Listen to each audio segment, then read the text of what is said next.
Hashtag Utah Jazz. Chest it up top to Clayton. Clayton drives on Holiday. Chest to Bailey. Right side three. The rookies connect. A Clayton assist. A Bailey three. And the Jazz go back up by 12. Holiday working. One on the shot clock. Short with a shot. Rebound Clayton. Clayton comes up the front court weaving. Hands to Lowry. Three ball. Pow! We're into clutch time. It's Keontae and Lowry all year. Keontae three. You bet! Keontae George has 3 of 8 from 3 in clutch so far this year. The Utah Jazz beat the Houston Rockets. Whatever that was Sunday, they turned the page and played much better Monday. PK, they end up splitting 2 games with the Rockets as they win 133 to 125. Second-year Keontae made an appearance Sunday. He left. Third-year Keontae was back Monday, looking much better. And Markkanen, you heard there, the highlight lock. They get the victory. Well, I shot 50% from the floor. That absolutely shots helps, go in, doesn't you it? look a lot better. Yeah, but I think it was more than shots going in. You always do.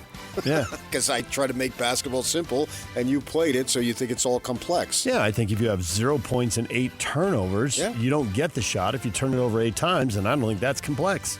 Well, that's also, if you drop your head and then jog back. They've lost plenty of games where he's played well. I'm not talking about Keontae George. I'm talking about the team. The team shot 50%. Took 90 shots, and half of that would be 45. Good on George. He made a bunch of shots too, but so did everybody else. Yusuf Nurkic, 18 points and 9 boards. Season best game. Yeah. Yeah.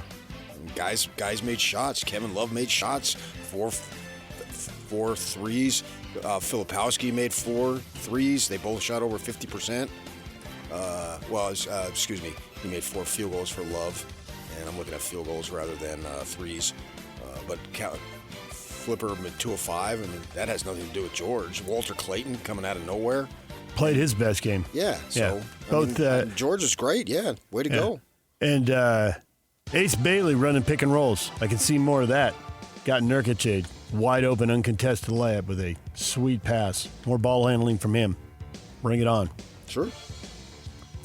You get energy when shots go in. Ask Steve Cleveland that. He's talked about that for years. It helps you. The food tastes better when shots go in. The food does taste better. Is that a Majerus line? I don't know. Maybe. Yesterday you guys were all excited about him. I think that was the anniversary of his death. It's sort of ironic. That is ironic. Yeah, because it showed up when I go to post Facebook questions because the phone heard us talking about Majerus.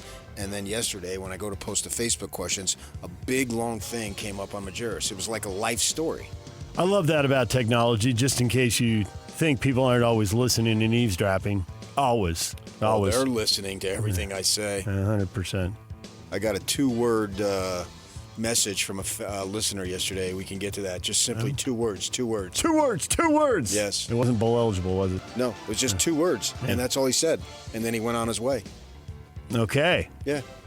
Jazz are going on their way. They're in Brooklyn Thursday and New York Friday. DJ and PK. Hashtag NBA. Wade on the handoff to Mitchell. Donovan against Huff. Mitchell comes all the way under the basket, into the lane. Rainbows a shot and hit it on Huff. But they have to play better than they are now. They got to quit turning it over. Dylan Brooks for 3, good again. He's got 31 points, and they're now up by 18.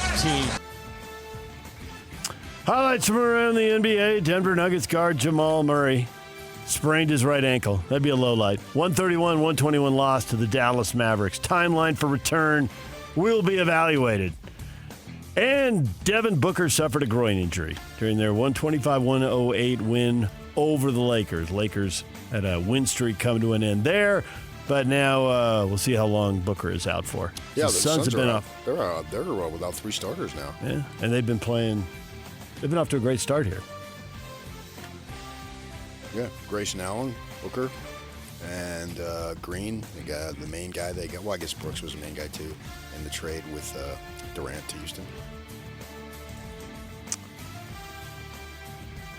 The IRS recently released the $8.2 million tax lien filed against embattled NBA veteran Terry Rozier. He's been charged with conspiracy to commit wire fraud and money laundering related to his alleged role in a gambling scandal, and he's awaiting federal arraignment next week. So, at least I guess they released $8.2 million in tax lien. So, there's that. DJ and PK. Hashtag college basketball. People we know facing people we know. Coaches we know. Team squaring off. Alex Jensen, the Utes in Berkeley, take on Mark Madsen and the Cal Golden Bears. Oh, Mormon on Mormon crime. 8 p.m.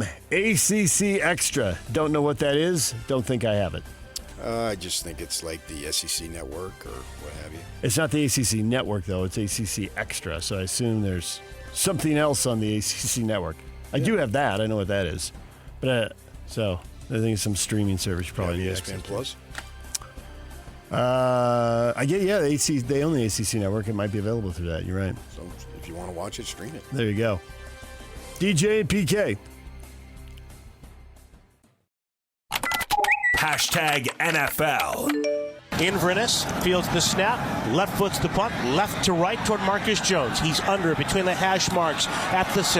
He runs it left to the 15, to the 20, accelerates 30, 35, 40, beating Gillen off the hit along the near side 40, to the 30.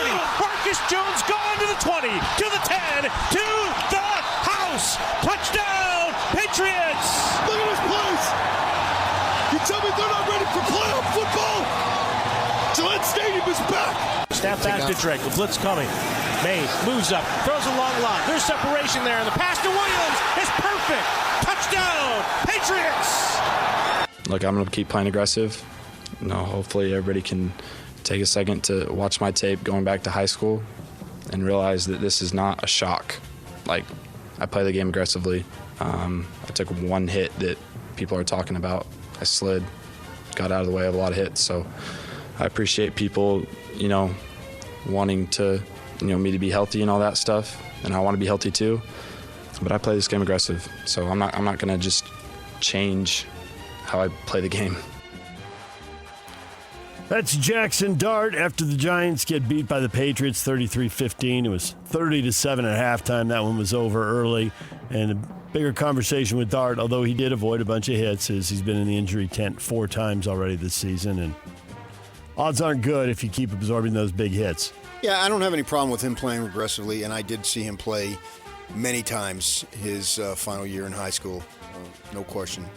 And the one thing I would use, the word I would use, and I appreciate that, as he says, and I'm fine with that, but throw in the word smart. And play smart, too. That's what you need to do. I mean, this isn't a tough guy contest. To me, he's only been in the league half a season, a little more than half, obviously. But because I've seen him play so many times, in my perspective, he's long since passed the tough man's test. That's not an issue. I don't have any problem with that. I don't have any doubt that this kid, if a win required you run through that brick wall, he would absolutely do that. Now just play smart. It's like the Bryce Harper thing that I've talked about. I don't need him running against the wall for an out in the 4th inning. You know what I mean? He's too valuable for that. Right. And Dart has a promising future. So just add the smart to it. Your team clearly already believes in you. They were ready to brawl if it was flag football. Watching that game early, they were going to protect him at all costs. Right? And he takes the big hit on the sideline, and he was in bounds, but because his momentum is going and he gets basically goes airborne, it looks vicious and all that, and the Giants get upset. And okay, so that you're already their guy. So you don't have to prove anything to them for sure. They see what you're about. Now just make sure you play smart. And not every situation dictates that you go head on, full steam, full speed type of thing. Just be judicious in when to do it and when not to do it. That's all. Rock solid advice right there. We'll see if he takes it. Oh, I talked to him last night. Good for you. He got the message. Now, it may have been through osmosis, but I talked to him. Whatever works. Telepathically. Charger quarterback Justin Herbert had his fractured left hand operated on. He is day-to-day, expects that he'll be able to play in their next game Monday. Eagles offensive coordinator Kevin Patel had his home egged early Saturday morning after a 24-15 loss to the Bears. Police in Moorestown, New Jersey are investigating the incident. And it wasn't even mischief night the night before Halloween when we used to go out and egg people's houses. Mischief night? Oh, yeah, it's big. Oh, really? Yeah, October 30th, mischief night. Huh. Yeah, anything goes. I was a little wild one on the streets of Morris County. Third grade PK out there tearing it a up? little older than that. Oh, but, okay. It was mischief night, then Halloween, and then I went to Catholic school. November 1st was always All Saints Day, and so we had off. So I always used to tease and deride my public school friends because they had to get up early the next morning. Not me, man. Sleep till 10, 11, 12, whatever I wanted. Living the good life. Vikings released wide receiver Adam Thielen so he can seek a bigger role and opportunity in what he has announced will be his final NFL season. He rejoined Minnesota in August via trade, but obviously their season's going nowhere, so they're giving him a chance to go join a playoff team, or at least a potential playoff team. DJ and PK. Hashtag college football. BYU coach Kalani Sitake still in the midst of being courted by Penn State. Multiple reports have him as Penn State's top target for the job. All the week of the Big 12 title game. Tired of the drama already? Not that it matters if we're tired of it. Well, it doesn't matter to me in the least. If he stays, great. If he goes, great. I mean, I don't have any personal stake in this whatsoever. I like the man a lot, so I wanted to see what he does, and obviously hope that he does whatever he does is best for him. There's no question in that situation. But working on it, I'm not really tired of it because I know there's a deadline. Even if there isn't a literal deadline, there's just a natural deadline, if that makes sense.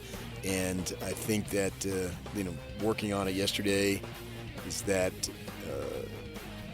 Right now, and this is my opinion based on information, so it's a little bit of an educated analysis, I guess you could say, but it's not 100% factual.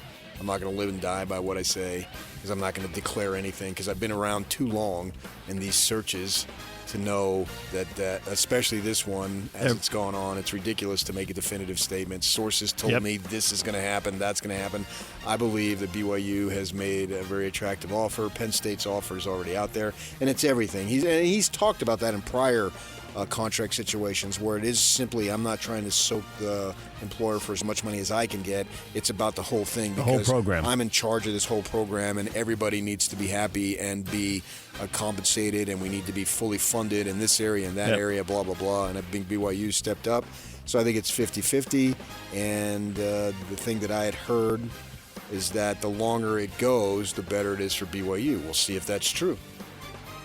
The last time we heard from him on this, sitting next to Tom Homo with the unprecedented deal, that was about his salary, but he made a point that it was about taking care of the entire staff, not only paying the people who were there better, but increasing the staff and adding positions. You have to fully fund the football program these days. And this time around, it's about NIL. And clearly, I think the coaches there believe they're behind in that area. So see how much that gap gets closed, if indeed it does. Well, behind compared to what? The teams they're playing. Texas Tech. Well, yeah, but you're always going to be behind Texas Tech. And that's why I said how much will they close the gap. Yeah, well, I don't think they're going to go past them. But do you need that to beat them? No, the team with the most money does not always win. Right. But if you get a few key positions funded, it has a big impact on the game. Well, I believe they have enough money to get a few key positions funded. We can get into that later in the show. Michigan State has announced the hire of former Northwestern coach Pat Fitzgerald. He's their new head coach. UCLA set to hire James Madison coach Bob Chesney as the Bruins' new head coach. Think he's the best guy for the job? Does that reflect maybe they don't have as much money to compete to pull away Washington and Arizona guys who've been linked to the gig? I don't know. Yeah. New LSU coach Lane Kiffin said he wants to make the Tigers the nation's best program. He met with the media and had his introductory press conference as he moves to LSU. Kentucky hires Oregon offensive coordinator Will Stein as the Wildcats' new head coach. No, that's not Willie Cauley-Stein. That's just Will Stein. Different. So he'd be the second Will Stein to be employed or to be associated with Kentucky. Because, Willie Cauley-Stein played college hoops there. Yeah. DJ and PK.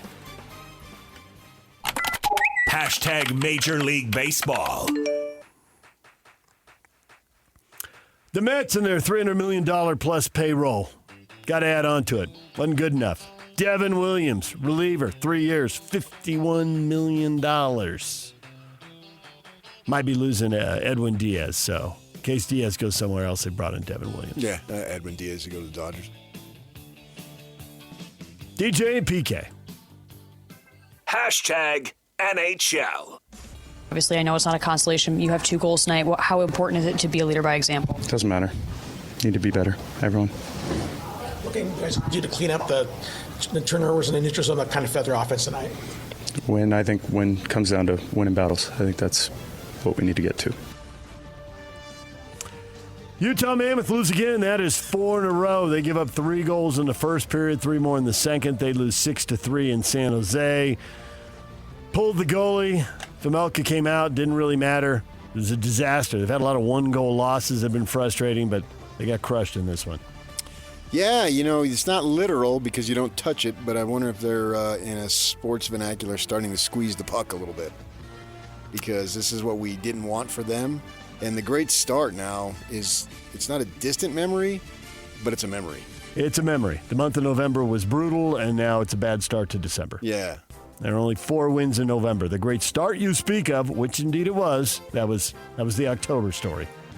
Right. And the reason why it's not a distant memory to me is that, well, you've done it, so I can't say there's no reason why you can't do it again because that makes it sound so simple, like turning on a light switch. It's harder than that. But it can be done. They can get on a similar streak. And if they keep losing, they're going to need to get on a similar streak.